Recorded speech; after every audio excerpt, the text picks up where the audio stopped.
새 포도주를 넣어둘 새 부대라는 제목의 말씀입니다. 목회자들이 신방을 가면 집을 깨끗하게 정리해놓고 가장 편안한 환경, 제일 좋은 음식을 대접하는 성도들의 사랑을 받습니다. 그러나 예수님께서 세상에 오셨을 때 하나님의 아들임에도 불구하고 참 불편하고 힘겨운 분위기 속에서 예수님은 성장하셨고 사역을 하셨음을 보게 됩니다.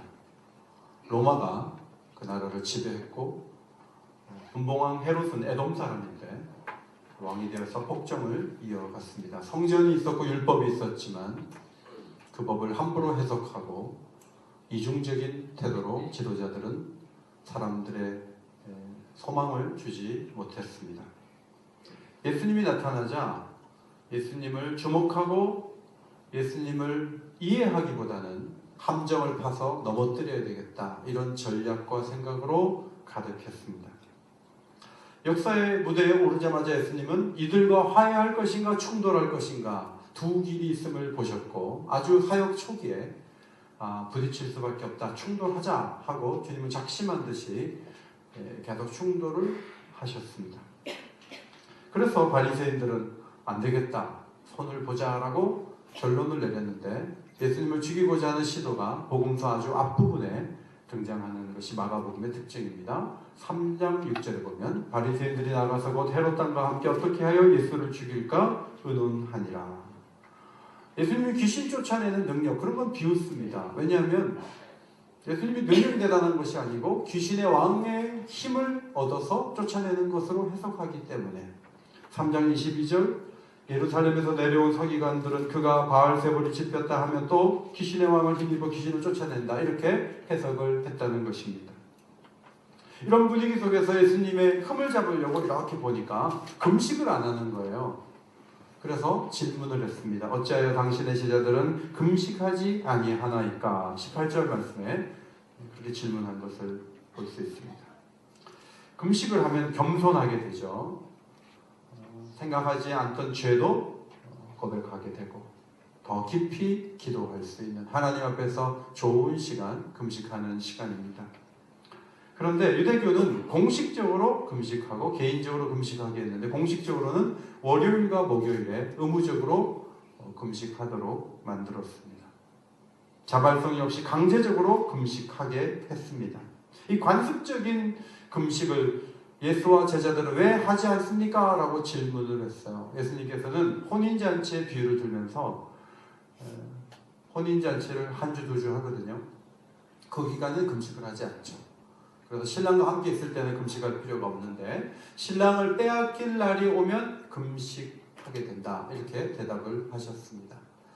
교회사를 살펴보면 부활절 전 40일, 이 순환과 관련해서 40일 동안 금식을 이어간 흔적들이 많이 있음을 보게 되고 부활절 후 성령 강림절까지 50일인데 50일 동안에는 금식을 하지 않고 기쁜 날로 여겼던 그런 교회 역사를 살펴볼 수가 있습니다.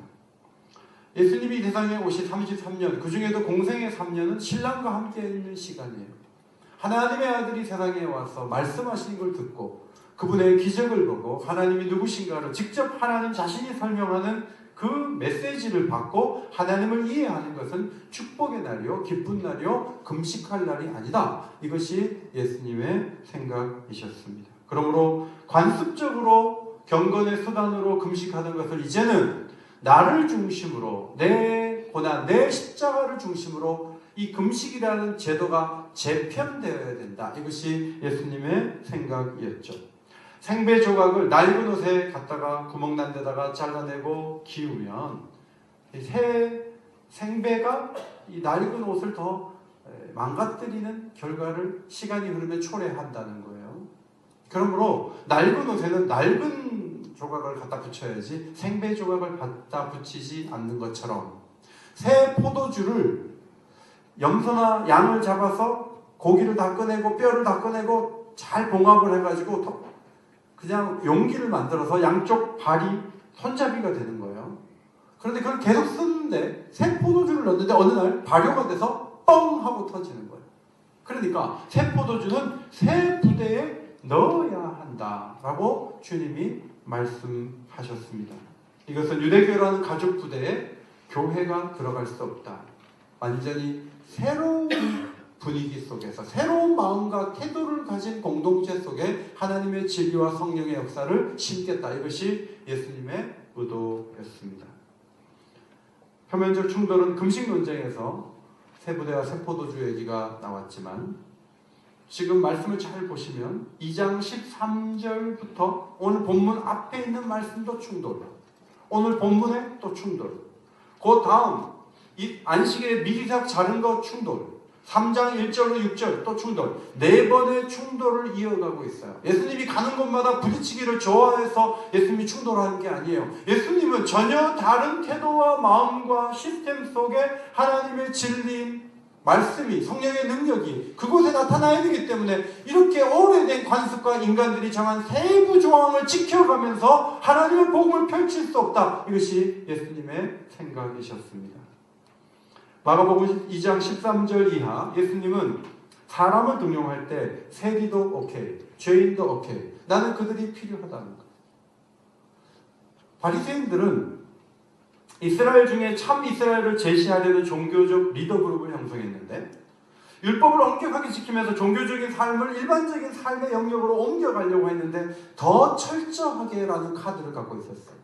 그 카드로 아주 성경이 해석한 율법이 주는 해석보다 훨씬 더 강화된 수많은 조항들을 만들어서 그걸 다 지킬 때 세상은 밝아질 수 있고 좋아질 수 있다. 이런 확신을 갖고 있었는데 그들의 거룩을 지키는 방법은 분리되는 거예요.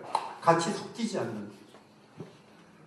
세리는 누구입니까? 세리는 관세 수입을 관장하는 사람들인데 조세가 아니고 관세인데 1년 동안 일정 금액을 지역 관세를 부과를 하는 권한을 가졌어요. 여부는 그들이 가질 수 있고 모자란 건 채워야 되는데 탐욕스러운 세리들이 더 많이 걷어서 여분을 자기의 생활비로 자기의 수입으로 삼아서 사람들에게 원성을 샀던 그런 인물이었습니다. 가장 먼 관계예요. 바리새인으로부터 세리, 그러면 가장 극단에 있던 사람들이라고 볼 수가 있어요. 그런데 가장 멀리 이 민족의 원수 같은 이 세리를 세간에 가서 직접 불러내가지고 제자를 삼을 뿐만 아니라 그 세리가 자기 집에서 잔치를 할 때 제자들을 우르르 몰고 가서 거기서 밥을 먹는 그 이 예수에 대해서 도저히 이해할 수 없다. 이렇게 바리새인들은 적대시했던 것이죠. 예수님은 왜 세리를 불러서 제자를 삼으셨습니까? 예수님의 마음의 중심을 17절 본문 앞에 있는 17절에서 볼 수가 있는데 앞에 보시고 큰 소리로 같이 읽겠습니다. 시작! 건강한 자에게는 의사가 쓸데없고 병든 자에게라야 쓸데있느니라. 나는 의인을 부르러 온 것이 아니요 죄인을 부르러 왔느니라. 사실 의인이 어디 있어요? 다 죄인이죠. 그런데 자기 죄를 아는 죄인과 자기 죄를 고백하지 않는 의인이 있을 뿐이죠. 그런데 자기가 아프고 힘든 부분이 어딘지 알고 의사에게 와서 치료를 받기를 원하면 그 사람은 회복해서 쓸 수가 있지만 겉으로 아무렇지도 않은 척 나는 전혀 문제가 없다고 생각하면서 예수님께 자신의 죄성을 보이지 않고 의롭게 생각하면서 예수님을 공격하는 사람들은 예수님께 쓰임받을 수 없다. 이것이 예수님의 판단이셨어요. 레위는 병든 사람이죠. 탐심에 유혹된 사람이에요. 미혹된 사람이에요. 그러나 주님은 그가 회복되면 유익한 사람이 될 수 있다. 이 부분에서 바리새인과 다른 입장을 취하셨습니다. 누가복음 15장에 둘째 아들과 큰 아들이 나오죠. 둘째 아들이 죽지도 않은 아버지한테 유산을 받아서 외국에 나서 다 써버렸어요. 그리고 둘째 아들이 집으로 나중에 돌아왔을 때 큰 아들이 너무 속상해하는 모습을 주님이 비유로 말씀하셨어요. 큰 아들은 가문을 지키기 위해서는 그런 아들은 안 돌아오는 게 좋은 거예요. 문제 있고 힘들게 하는 아들은 안 돌아오므로 우리 가문의 명예를 아버지와 성실한 내가 지키는 것이 좋은 미래가 열린다고 생각했는데 이것이 바로 바리새적인 사고방식이에요. 이것이 바로 옛 부대, 새 부대가 아니고 옛 부대예요. 새 포도주는 복음이고 성령의 역사예요. 새 포도주는 그런데 그 새 포도주를 넣을 수 있는 사람을 등용하고 사람을 세울 때 누구를 세울까 했을 때 철저한 사람, 대단한 사람, 화려한 사람, 엄청난 사람이 하나님의 일을 할 수 있는가 했을 때 주님은 아니라는 거예요. 허술한 사람, 부족한 사람, 죄인이 오히려 내가 쓰기에 좋다는 거예요. 그래서 12제자 가운데 그렇게 철두철미한 사람을 부르지 않으시고 종교적으로 대단한 사람을 부르지 아니하시고 어부들, 순수한 사람들, 실수하는 사람들, 약한 사람들을 불러서 예루살렘 교회 지도자로 세우신 주님의 이 전략, 이것은 새 부대가 무엇인가를 우리에게 보여주고 있죠. 여러분 아시는 대로 세리는 돈 계산에 있어서 섬세하죠. 그런데 이 세리가 늘 장부 정리하고 그랬는데 어느 날은 은혜를 받아서 세리 레위의 또 다른 이름은 마태인데 마태가 예수님의 족보를 정리하는데 14대, 14대, 14대 이렇게 딱딱 떨어지게 의도적으로 정리를 했어요. 원래 그렇지 않은데 다 정리를 했어요. 그렇게 해서 예수님의 족보를 그 섬세함으로 정리하고 그 다음에 목표 금액과 현실적으로 들어온 금액을 비교하던 그 세리가 구약의 60군데의 구약의 말씀을 인용하면서 예수님께 어떻게 적용됐는지를 비교하면서 예수님의 메시아 되심을 증명한 것을 우리는 발견하게 됩니다.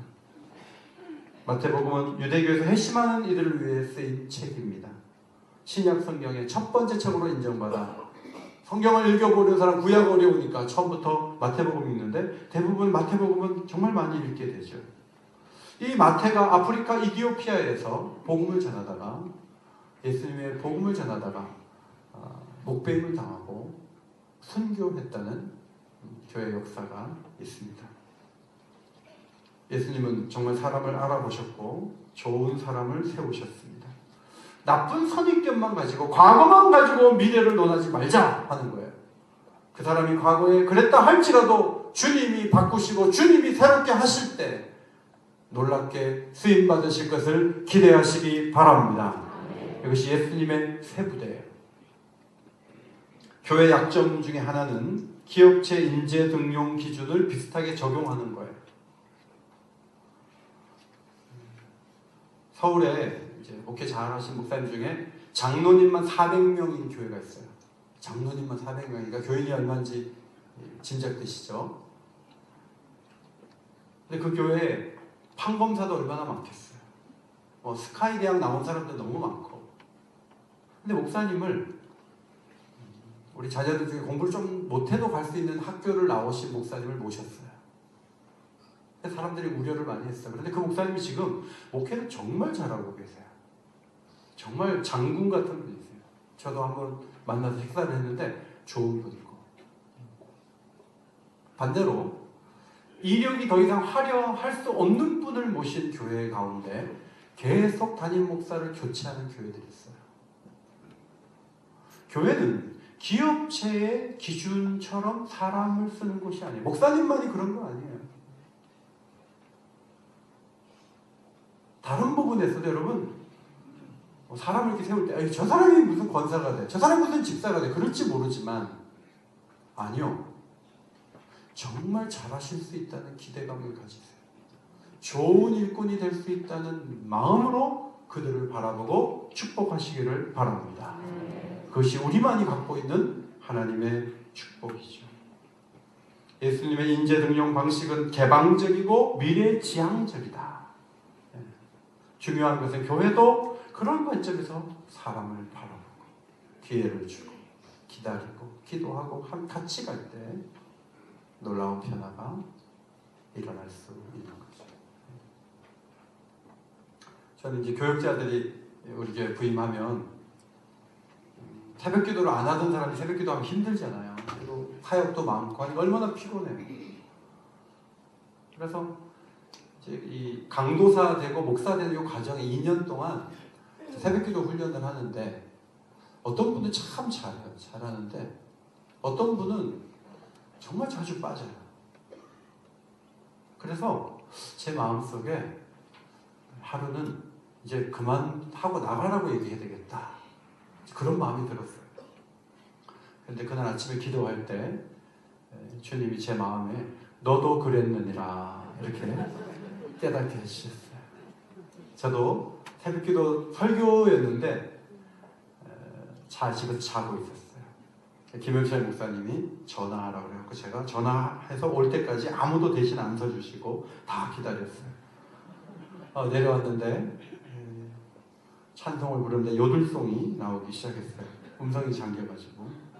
그러다가 지금은 이제 시계에 울리기 전에 깨는 그런 변화가 있었던 것인데, 너는 그래서 가능하지 않아, 너는 안 돼, 이렇게 했으면 제가 어떻게 목회를 못했을 텐데, 기다려 주시고 기도해 주시고 그러면서 만들어진 것처럼 우리 전사님들이나 교육자들이 좀 부족해도 더 좋은 일꾼이 될 수 있다고 축복해주고 기다려주는 아름다운 성도들이 되시기를 바랍니다. 그 다음에 23절은 오늘 본문 뒤에 있는 말씀이에요. 이 말씀은 예수님의 제자들이 배가 고파서 밀밭을 가면서 길을 내면서 가다가 배가 너무 고프니까 그거를 탈곡도 하지 않고 이렇게 이삭을 훑어가지고 비벼가지고 입에 털어넣은 거예요. 너무 배가 고프니까. 근데 그 옆에서 어떻게 밀밭 사이에 와가지고 예수님의 제자들이 어떻게 하는가를 쫙 본 다음에 뭐라고 바리새인들이 말하냐면, 보시오, 저들이 어찌하여 안식일에 하지 못할 일을 하나이까, 이렇게 질문하는 바리새인들의 모습을 봅니다. 도둑질을 했다는 게 아니라 안식일을 어겼다, 그런 말이에요. 자, 안식일에 밀밭에서 이렇게 비벼 먹으면 안 된다는 법이 없는데 왜 그렇게 얘기했을까를 이해할 필요가 있습니다. 예수님이 하나님께서 십계명에 안식일을 기억하여 거룩히 지키라, 이제 4계명에 그런 말씀을 하셨거든요. 안식일을 기억하여 거룩히 지키라. 자, 기억하기 위해서, 하나님의 뜻을 기억하기 위해서 일을 하지 않고 온 가족이 쉬면서, 가축과 종과 나그네도 쉬면서 하나님 앞에 예배하는 시간을 갖도록 그렇게 하나님이 이끌어 주셨습니다. 좀 더 세부적인 조항들이 이사야 선지자 시대에 하나님으로부터 나왔는데, 이사야 58장에 보면 내 성일에 오락을 행하지 아니하고, 축구하고 게임하지 말라, 그런 뜻이 아니고요. 오락이라는 이 히브리 말은 소원이라는 뜻이에요. 네가 원하는 거 하지 말고, 네가 기뻐하는 일 하지 말고, 또 자기 계획을 가지고 자기 마음대로 돌아다니지 말고, 그런 걸 구하지 말고 사사로운 말을 하지 말라. 사사로운 말은 히브리어로 충고하거나 대답하거나 일하는 걸 말해요. 그러지 말라. 심각한 말, 안식일은 하지 마라. 넘어가라. 그러면 이날이 즐거운 날로 너희들에게 주어질 것이다. 이렇게 이제 말씀엔 여기까지 나와 있어요. 그런데 유대인들이 안식일을 더 잘 지켜서 하나님을 기쁘시게 해야 되는데 어떻게 되느냐? 구전율법인 미시나에 39가지 조항이 있는데 그 가운데 제가 몇 가지를 좀 적어봤어요. 보니까 주로 농사에 관련된 것, 추수, 시기가 급한 이 추수에 관련된 것들이 꽤 많고, 그 다음에 목축에 관련된 것, 양을 도살하거나 양 껍질을 벗기거나 거기다 물들이거나 그런 거 하지 말고, 그 다음에 2글자 이상 쓰지도 말고, 2글자 이상 쓰기 위해서 2글자 이상 지우지도 말고, 불을 끄거나 켜지도 말고. 그러니까 오늘 아침에 밥 해 드셨어요? 그러면 옛날 사람으로 보면 그거 어긴 거예요. 그럼 어떻게 되죠? 전날에서 찬밥 먹어야 되는데 차니까 뭘 돌리죠? 지금은 전자레인지에 돌리는 거야. 불은 안 켰다 이거야. 전자레인지 데워 먹었다, 이렇게 하면서 피해가는 거죠. 여기까지는 보통 유대인들의 조항이고요. 엄격한 SNF파가 있는데, 이 사람들은, 유대인들은 보통 900m에서 1km 정도는 걷도록 해줬는데 안식일이면 500m 이상 움직이지 마라. 500m. 만약에 우리에게 이걸 적용한다면 오늘 500m 밖에서 오신 분들은 전부 어기고 온 거예요. 그 다음에 닫힌 항아리 열지 않기, 새끼 낳는 짐승 도와주지 않기, 아이를 안거나 업으면 SNF파 공동체에 감옥 같은 데를 만들어서 7년 동안 거기 들어갔어요. 무서워요. 엄격해요. 바리새인들은 지금 예수님의 제자들이 뭐하죠? 탈곡. 입에 털어넣어서 씹을 때 뭐하는 거죠? 반죽. 이거 지금 다 추수와 관련된 일을 했다, 이렇게 보는 거예요. 그때 예수님께서 대답하신 게 뭐냐 하면 다윗이 사울에게 쫓겨다닐 때 제사장에게 갔을 때 제사장이 진설병을 먹게 했는데 그것은 하나님께 드린 거룩한 떡으로 제사장만 먹을 수 있는 떡인데 다윗이 먹었단 말이죠. 그런데 그 부분에 대해서 하나님이 야단을 치거나 지적하거나 제사장이 책망하거나 한 적이 없어요. 유대인들은 그 사실을 알고 위대한 다윗이 그 정도의 혜택과 긍휼을 누렸다는 것을 사람들이 다 알고 있어요. 예수님이 중요하게 보신 것은 의식적 율법보다 더 중요한 것은 따라합시다. 필요성의 법칙. 필요성의 법칙이 더 우선한다 하는 거예요. 다윗이 그게 허락이 됐으면 예수님의 제자들도 책망할 필요가 없다. 예수님은 그 사실을 말씀하셨습니다. 여러분, 종교는 점점 더 엄격해질 수 있고 조항들은 점점 더 쌓여져 가면서 나중에는 정말 많은 조항들을 만들어요. 그래서 바리새인들의 그 모습을 예수님은 굉장히 잘 지적하셨는데 마태복음 23장 4절에 이런 말씀하셨어요. 또 무거운 짐을 묶어 사람의 어깨에 지우되 자기는 이것을 한 손가락으로도 움직이려 하지 아니하며 그랬어요. 남에게는 시키고 자기는 안 해. 신앙의 공동체가 껍데기만 남을 때 이런 현상이 많아질 수 있는 거죠. 여러분, 교회에서 막 강조하는 일을 그 강조하는 분들은 앞부분에 할까요? 뒷부분에 할까요? 제가 올 연초에 성경 필사 했는데 저도 일찍은 시작했는데 자꾸 틀리더라고요. 그래서 마음에 이거 틀리지? 그래서 좀 밀었는데 다음 주까지인데 아직 제가 못 냈어요. 넉 장인데. 언제 했냐면 구정 때 했어요. 구정 때.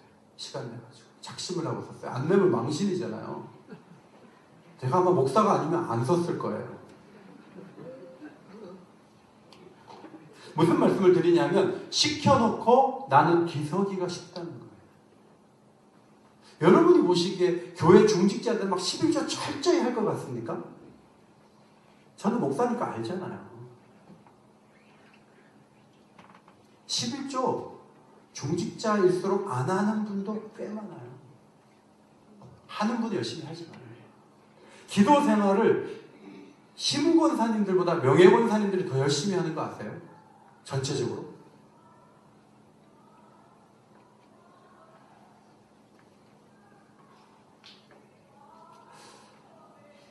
(2부) 때 제가 울었어요. 설교 끝에 제가 저쪽에 앉아서 많이 울었는데 오래된 교회에 노련한 성도들이 너무 많아요. 너무 노련해. 겉으로 보면요 할 거 다 해요. 근데 제대로 하는 건 거의 없어요. 그런 경우가 적지 않게 발생해요. 이게 교회의 고민이에요. 어떻게 하지? 안 하는 건 아니에요. 하는데 속 알맹이 빼놓고 한다니까. 굳이 뭐 야단도 못 치겠어요. 왜냐면 하고 있기 때문에. 그런데 뚜껑 열어놓고 보면 안 하는 거예요. 그건 하나님 앞에서.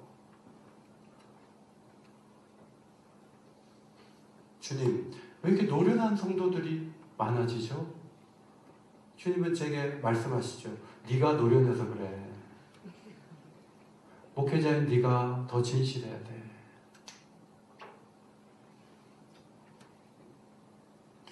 얼마 전 시력 저하의 어려움을 겪고 있는 친구의 요청으로 맹학교를 방문했습니다. 교장 선생님께서 중도 실명 장애자들을 위해서는 용산 캠퍼스가 있는데 거기에 도움을 줄 수 있는 분이 있다고 하셨어요. 그래서 우리는 그쪽으로 가려고 했는데 교장 선생님이 차를 준비해놨어요. 운전할 수 있는 분도 준비해놓고. 그래서 시력을 자꾸 잃어버리고 있는 우리 목사님을 태우고 그 차를로 용산으로 갔어요. 거기서 점심을 먼저 먹고 저 시력을 어릴 때부터 가지며 고생하지만 교무부장으로서 저녁 9시까지 일어와 영어를 번역하면서 계속 노력하시는 60대 교무부장 선생님을 만났어요. 교무부장 선생님은 이 목사님이 서서히 시력을 잃고 있는 것을 너무나 잘 알고 계시고 어떤 과정을 거쳤는지 너무나 잘 알고 너무나 분명하게 이제 시력이 곧 다칠 거라고 그렇게 얘기를 하셨어요. 그래서 한가닥 시력이 계속 유지되기를 바랐던 이 목사님은 굉장히 그 선생님의 말에 충격을 받고 상처를 입었어요. 그런데 각오를 가져야 된다라고 얘기를 하신 그 교무부장님이 자기 책상에 가면 저시력을 가진 사람들이 그래도 볼 수 있고 컴퓨터를 할 수 있는 도구들이 있는데 그걸 보여주겠다 하면서 가는데 우리 후배 목사님의 손을 잡으시는 거예요. 손을 잡아가지고 이렇게 이동을 하시는 거예요. 그러면 정자를 미리 배워야 됩니까? 안 배워야 됩니까? 라고 질문했을 때 이 교무부장님이 이렇게 얘기하셨어요. 내일 일은 내일 염려하십시오. 지금 할 일은 지금 하면 됩니다. 내일 일은 내일 염려하라는 말은 예수님께서 하신 말씀이거든요. 제 시력이 언제 닫혀질까요? 이런 속도로 가면 그랬더니 하나님만이 아십니다.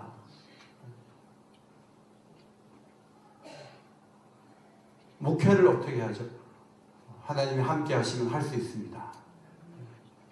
그래서 제가 어느 교회를 나가십니까? 했더니 교회 안 다닌대요. 그런데 되게 따뜻하게 믿음의 말을 막 하면서 목사님 용기를 가지라고 저시력으로도 목회할 수 있고 교회가 목회자가 시력을 좀 잃어도 교회가 그분을 담임 목사님으로 인정하고 도와주고 같이 가야 교회지. 시력을 잃었다 그래서 목사님을 내팽개치고 그러면 그게 교회입니까? 막 이러면서 막 얘기를 이렇게 하시는 거예요. 그걸 돌아오면서 이 목사님이 굉장히 힘을 얻었어요. 힘을 얻고 참 용기를 얻고 확대 독서기라는 게 있는데 책을 이렇게 놓으면요 모니터에 글씨가 크게 나오는데 이게 돌리면 글씨 폰트가 막 50, 80 이렇게 커져요. 그래서 돌려가면서 책을 얼마든지 볼 수 있는 그런 도구들이 있어요. 그런 도구들을 사용해서 설교 준비를 하면 된다. 제가 그걸 보면서 참 감동을 받았어요. 여러분 여기 청운동에 있는 여기 신교동 이쪽에 청운동인가요? 여기 있는 서울 맹학교 교장 선생님께서 저는 여기 어릴 때부터 날 때부터 시각장애인 아이들을 위한 교장이에요. 여기 캠퍼스는 용산 가보세요. 이렇게 해도 고마운 거예요. 그런데 차를 준비하고요. 같이 가셔서 식판에다가 음식을 같이 받아 먹고요. 소개를 하고 그 옆에서 다 기다렸다가 돌아올 때까지 같이 계셨어요. 교무부장님도요. 여기 지금 중도 실명자가 얼마나 100명이 넘는 중도 실명자가 있는데 내가 목사님 돕게 도와주게 생겼냐고 내일도 많다고 가라고 이럴 수 있잖아요. 그렇지 않고요. 자주 놀러 오세요. 제가 도와드릴게요. 우리 합동교단에 시력을 잃은 목사님만 모인 모임이 있는데 소개해드릴게요. 그리고 오는데 어떤 목사님 전화 왔어요. 누구냐고. 난 소개받았다. 그러면서 통화하는 거예요. 그러면서 막 용기를 이 목사님에게 주는 거예요. 여러분 정말 나쁜 게 뭐냐면 사무적인 태도예요. 사무적인 태도. 또 나쁜 게 뭐냐면 조항을 들먹이면서 할 수 있는 일을 안 하는 거예요. 정말 나쁜 태도예요. 누군가 여러분의 도움을 필요로 합니까? 필요성의 법칙을 기억하고 필요성의 법칙 안에 있는 긍휼이 중요하다는 걸 기억하고 여러분에게 도움이 필요한 사람이 있습니까? 그분을 도와주시기 바랍니다. 도와주셔야 돼요. 외면하지 마세요. 왜냐하면 그런 마음을 가져야 하나님이 일을 하실 수가 있다는 거예요. 그런 마음을 접어버리면 하나님 일하시기 어려워요. 마지막 3장 1절로 6절 말씀은요. 이제 안식일 날 회당에서 예수님이 손 마른 사람을 고쳐주나 안 고쳐주나 두고 보자 하는 사람들에게 예수님이 보여주신 모습. 예수님은 충돌을 피하지 않고 한가운데 일어서라. 그리고 사람들에게 물었습니다. 안식일에 선을 행하는 것과 악을 행하는 것, 생명을 구하는 것과 죽이는 것 어느 것이 옳으냐? 어느 것이 옳으냐? 유대인들은 생사가 걸린 문제가 아니면 안식일 날은 병도 안 고쳐주는 게 맞다 이렇게 생각을 했는데 갑자기 안식일 날 고쳐줘야 되냐 아니면 그 다음날 고쳐줘야 되냐 그게 늘 질문이었는데 예수님은 안식일에 선을 행하고 악을 행하고 생명을 살리고 생명을 죽이고 어느 것이 옳으냐? 아무도 답을 못하죠. 그러니까 예수님이 5절 말씀, 그들의 마음의 완악함을 탄식하다 노하심으로 그들을 둘러보시고 그 사람에게 이르되 내 손을 내밀라. 다 보고 있는데 손을 내밀라. 자, 손이 딱 회복되니까 저쪽 뒤쪽으로 나가서 죽여야 되겠다. 얘기하잖아요. 약하잖아요. 예수님은 그들의 삐뚤어진 법을 지킬 마음이 전혀 없었습니다. 성도 여러분, 사회가 발전할수록 법조항에 체크할 난들이 많아지죠. 은행에 가면 뭐 개인정보 동의해라, 뭐 그거 다 동의하고 그거 해야지 되니까 다 동의해야 되고, 휴대폰 하나 사도 뭐 계약서에다 동의할 게 많고, 휴대폰을 열면 동의 모두 동의합니다. 모두 동의하면 그러면 쫙 파란불 들어가면서 전부 동의가 되고, 그거 안 하고 뭔가 사업하다가 법적으로 하나 걸리면 당신 여기 동의하지 않았냐, 이렇게 피해가려고 조항들이 얼마나 많은지 몰라요. 교회 생활에 성경 말씀만 알면 좋을 것 같은데 헌법책이라고 교단에서 법이 있어요. 그걸 강도사하고 싶을 때 그걸 외워가지고 써야 되고요. 또 노예를 하다 보니까 규칙과 세칙이 있어요. 그 몇 년 전에 된 거 그 사례에 따라서 그 안에서 결정을 내야 된다고 하고, 교회 안에는 정관을 마련해가지고 법적 근거가 있는가, 목사님에게 그 돈을 지출한 법적 근거가 있는가, 그 근거를 다 만들지 않으면 나중에 재판 가면 패배한다. 그래서 조항들을 많이 만들어서 시비가 붙을 때 빠져나갈 구멍들을 만들려고 하는 거예요. 문제는 이 많은 의무 조항들을 우리가 기억도 못할 뿐만 아니라 지킬 수도 없다는 거죠. 성도 여러분, 교회가 새로워지려면 그런 세부 조항들을 많이 알고 있고 그것을 외우고 그것을 다 지키면 교회가 좋아질까요? 예수님은 그렇게 보지 않아요.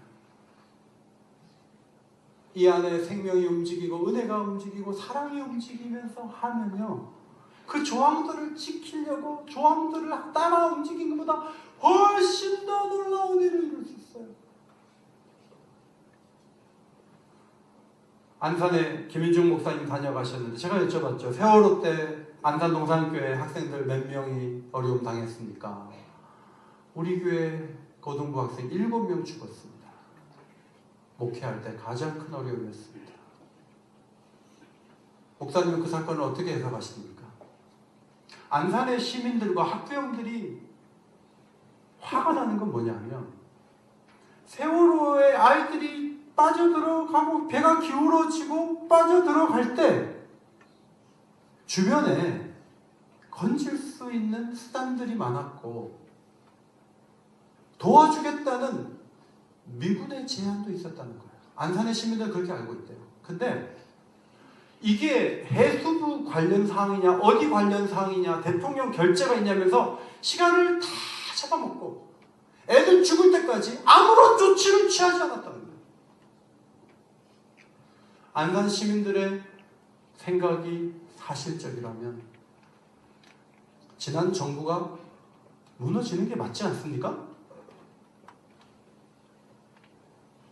죽어가는 아이들을 누구 책임 소재냐 하면서 아무런 조치를 취하지 않고 수백 명이 죽어갈 때 아무런 일을 하지 않고 그 어린아이들이 다 죽도록 뒀다면, 정부가 만약에 책임자들이 그냥 방치하고 넌 탓을 하고 아무도 하지 않고 뒷짐지고 있었다면 그런 정부는 무너져야 되지 않습니까? 그런데 그게 정부의 문제만이 아니라 교회의 문제라면 더 심각한 거예요. 예를 들어, 그렇진 않지만 1교구, 2교구 이렇게 교구가 나눠져 있는데 정말 급하게 도와주면 될 눈앞에 있는 성도를 우리 교구가 아니라 그래서 누가 외면을 했다면, 제가 교구가 20개 있는 교회에서 일을 하다가 왔어요. 목사님이 어느 날 오셔가지고 야단을 치시는 거예요. 어떻게 자기 교구 권사님들한테만 인사를 하냐는 거예요. 교역자들이. 어떻게 그럴 수 있냐는 거예요. 자기 교회, 자기 교구의 사람들만 인사하려면 목회 그만하라는 거예요. 이리저리 선 긋고 그 안에서만 뭔가 하려고 그러면 이건 바리새적인 것이고, 이것은 종교가 생명이 없는 것을 스스로 자인하는 것이고 엄청난 잘못된 길로 걸어가는 거예요. 그건 안 돼요. 저는 지난 수요일 날 설교였어요. 근데 박재명 장로님이 돌아가셨어요. 그래서 예배, 설교, 주보에 다 나왔지만 저는 안치 예배를 드렸어요. 뼈대가 강한 교회일수록요, 그러면 시비 겁니다. 목사님 모든 장례 다 갑니까? 수요예배 목사님 이름 나왔는데 왜 설교 안 해요? 그럴 수 있어요. 감사한 것은 우리 교인들 중에 한 사람도 그렇게 하지 않아요. 그건 감사한 거예요. 부모상만 가게 돼요. 교회는 형제상은 못 가요. 다 가면 언제 목회해요. 그래서 형제상은 기도해주고 넘어가요. 그런데 작은아버지가 자녀가 없이 돌아가서 조카인데 상주가 됐어요. 그러면 교회에서 가야 돼요? 가지 말아야 돼요? 아버지는 아니에요. 근데 작은아버지. 근데 아버지 같은 분이고 조카가 상주예요. 가야 돼요? 말아야 돼요? 법을 어기는 거예요. 그럴 때 갈 수 있으면 살아있는 거예요. 그때 못 간다 하면서 외면하면 교회가 아니에요. 교회일 수 없어요. 우리들이 아파하고 힘들어하는 것은 법조항에 매여가지고 사람을 살릴 수 있음에도 불구하고 살리는 쪽으로 안 가고 법조항에 묶여있는 것. 이것은 잘하는 게 아니다. 그것은 세부대가 아니다. 세부대가 뭐죠? 문제가 많은 사람에 대해서도 하나님이 고치시면 쓸 수 있다. 보는 거예요. 정해진 규칙이 있다 해도 먼저 사람의 필요를 무시하지 않는 거예요. 선을 행하고 생명을 구하려는 마음으로 안식일을 지키는 거예요. 세부대가 뭡니까? 포용력이고 긍휼의 마음으로 하나님의 법을 해석하고 자기의 삶 속에 적용하는 것. 이것이 세부대예요. 우리 여기 교회는 70년 된 교회예요. 오랜 관습과 전통이 있어요. 제가 김영철 목사님께서 제게 예배 시작할 때는 예수님의 이름으로 기원합니다. 이렇게 기도하라고 가르쳐 주셨어요. 그래서 저도 그렇게 하다가 부목사님들한테 성경에는 없지만 예배 시작할 때 기도는 기원합니다. 이렇게 해왔으니까 그렇게 하라고 시키는데 한상원 목사님이 부임해서 기도합니다. 이렇게 얘기하는 거예요. 그래서 제가 기원하라고 얘기하라고 그렇게 기도하라고 얘기를 했어요. 그런데 사실 이렇게 하나 둘씩 얼마나 많은 관습과 전통이 있는지 몰라요. 그런데 바로 그것이 우리의 생명을 살리는가 했을 때는 아니라는 거예요. 우리는 어떻게 새로워져야 되겠습니까? 이번에 마가복음을 보면서 예수님이 걸어가신 그 길을 선택하는 교회는 잘 될 줄 믿습니다. 예수님이 하셨음에도 불구하고 우리는 우리의 길을 가겠다고 하면 그 교회는 잘 되기 어려워요. 하나님 성령의 역사를 부어주시고 새롭게 하시기 어려워요. 그래서 이 마가복음을 보는 게 굉장히 중요한 기회라고 하는 거예요.